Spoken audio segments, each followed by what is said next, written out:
All right, so, Game of Thrones, that red wedding scene, Yeah. super messed up. Yeah. Brutal. Well, get this.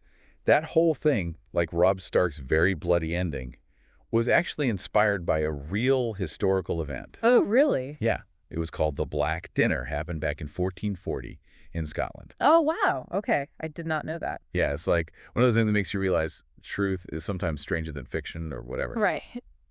And it turns out George R.R. Martin, the guy who wrote Game of Thrones, he's admitted that he, gets a lot of his ideas from history's dark side. Oh, yeah, yeah. And today we're going to like dive deep into the Black Dinner. Okay, I'm ready. We've got some historical articles and even some stuff from the Stuart Society at the website. We're going to try to figure out, what exactly happened and why it still matters today. That sounds fascinating. Okay, so picture this, 15th century Scotland. Okay. Uh-huh. And this little 6-year-old boy, he becomes King James II. Oh, wow. Can you imagine? A king at 6 years old. That's a lot of pressure. Right. Mm. But here's the thing. There was this really powerful family, the Douglas clan. Okay. They were like the wealthiest, most influential people in the entire country. Basically, they ran the show. So, was the little king just a figurehead? Pretty much, yeah. And that's where the problem starts. The Douglas clan, they had so much power, it was a direct threat to the king, even though he was just a kid. Yeah, that makes It sense. was like a powder keg just waiting to explode. And then the Black Dinner happened. Exactly. And the guy who orchestrated the whole thing, that was Sir William Crichton. So, what was his deal? Why did he want to take down the Douglases?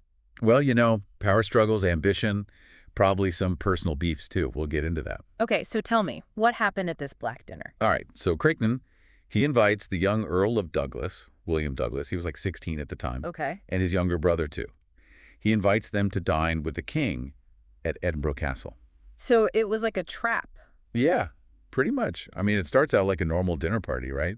But then, in the middle of the meal, they bring out a black bull's head. What? Yeah, a black bull's head, which back then was like a symbol of death. Oh, wow. That's creepy. Right. Talk about bad dinner etiquette. That must have been terrifying. Seriously. Can you imagine the look on those boys' faces? I can't even imagine. So yeah, after dinner, they drag the Douglas brothers out to Castle Hill. They give them this, like, fake trial. And then And then they beheaded them. No way. Yeah, super brutal. So what about the king? What was his role in all of this? Was he in on it? That's the thing. The sources are kind of unclear about that. I mean, he was only 10 years old. Right. Was he terrified? Was he manipulated? Did he even understand what was happening? We don't really know for sure. It adds to the mystery, though, right? Oh, definitely. And then there's the whole question of who was really pulling the strings. So it wasn't just Kristen. Well, he organized it, but there were others involved too. Guys like Livingston and Buchan. Who were they? Well, Livingston was the king's keeper, so basically responsible for him. And Buchan was the chancellor, a close ally of Crichton. So it sounds like there was a lot of political maneuvering going on. Oh, absolutely. Everyone was trying to grab as much power as they could. It was a total mess. And I guess in that kind of environment, it's hard to know who to trust. Exactly. And that's part of what makes the Black Dinner so fascinating. It's like this tangled web of alliances and betrayals. And you're saying that even after this horrific event, the Douglas clan, they didn't just disappear. Nope, they didn't. In fact, their power continued to grow. Really? How is that possible? It's crazy, right? They were targeted, attacked, and somehow they came out even stronger. That is really strange. I wonder why that happened. Yeah, that's a good question. We'll have to get into that more, I guess. Definitely. So it's like they tried to wipe out the Douglases with this whole Black Dinner thing, Right. but it totally backfired. Yeah, it's almost like it had the opposite effect. Right. It's crazy. So, But, okay, the story doesn't end there. of course not. This was like just the beginning. Right. It's important to remember that James II, he eventually did grow up. Oh, yeah, he wasn't a 6-year-old king forever. No, definitely not. He took control of Scotland in 1449. Okay, so by then he's like, what, in his 20s? Yeah, something like that. But the Douglases, they were even more powerful than before. Oh, yeah, they weren't going to give up their power that easily. They had been running things for years. So you've got this young king who wants to rule and this super powerful clan who's used to calling the shots. Exactly. It was a recipe for disaster. And that's what led to the showdown in 1452. Right, another turning point in this whole saga. Okay, so get ready for this. It's almost like a repeat of the Black Dinner, Mm. but with the roles reversed. Oh, how so? James II, he invites William Douglas, who is now the 8th Earl, to Stirling Castle, Okay. and he promises him safe passage, just like Cretan did all those years ago. Oh, I've got a bad feeling about this. Yeah, it doesn't end well. During their meeting, James accuses the Earl of treason. Treason. Yeah, and then, get this, he stabs him to death. Himself. Wow. I know, right? From a kid who might have been a pawn in the Black Dinner to a king who takes matters into his own hands. That's quite a transformation. Totally. But Yep. was it, like, necessary? It's tough to say. I mean, he was dealing with a serious threat to his rule. The Douglases had challenged his authority for years. Right. But on the other hand, killing William Douglas was pretty ruthless. Yeah, definitely not the most diplomatic approach. And it set a dangerous precedent for how he would deal with his enemies. Like, mess with me and I'll stab you. Pretty much. So yeah, he got rid of the Douglases, but at what cost? Like, this whole power struggle was just a cycle of violence. Exactly. You have the Black Dinner. Then years later, the king himself resorts to similar tactics. Makes you wonder if it could have been different. Yeah, that's one of the big what-ifs of history. Could they have found a way to coexist peacefully? Maybe. But it's impossible to know, for sure.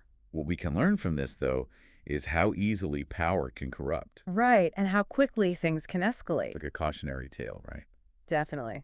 It reminds us that even those in positions of authority, they can make terrible choices. Yeah.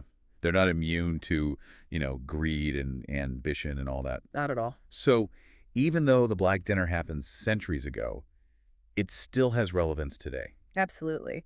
These themes of power, betrayal, violence, they're still very much present in our world. You see it in politics, in business, even in personal relationships. Exactly. Just maybe not as, dramatic as a king stabbing someone. Hopefully not. But the underlying dynamics are the same. Which is why George R.R. Martin was so drawn to this period of history. He really understood the human element of these power struggles. He even said, quote, "No matter how much I make up, there's stuff in history that's just as bad or worse," end quote. So how did he use the Black Dinner to inspire the Red Wedding in Game of Thrones? Well, they both involve a betrayal of trust. You have powerful people invited to a gathering, they think they're safe, and then bam. The rug is pulled out from under them. Yeah, it's a classic setup. It's like a total betrayal of hospitality, right? It's messed up. Yeah. In both cases, you've got these powerful figures. They're invited to like a friendly gathering. They think everything's cool. Yeah. But then they find themselves trapped and then, well, Murdered brutally. Exactly. And it's not just about the violence. It's the fact that it happens under this pretense of, like, friendship and good faith. Right. It's like they're using hospitality as a weapon. Yeah, exactly. It's like twisting this social custom, something that's supposed to be about trust, and turning it into a tool for control. And violence. Yeah.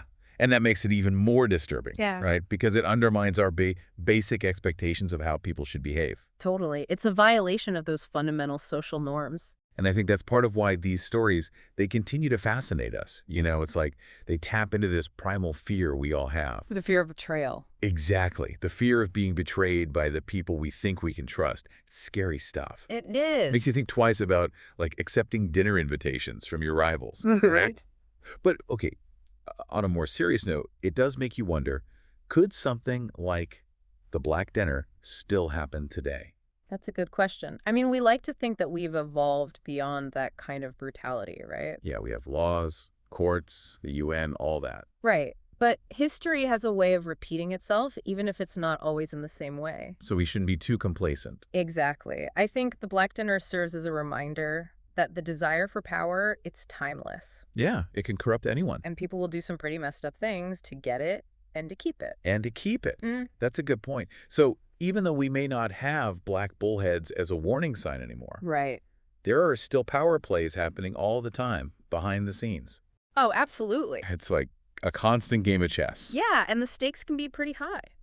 So maybe the lesson here is to be vigilant, to pay attention to what's going on around us, to not be naive. And to learn from history. Yeah, exactly. To Yeah. understand the context of these events and recognize that similar things could happen again, even today. Well said.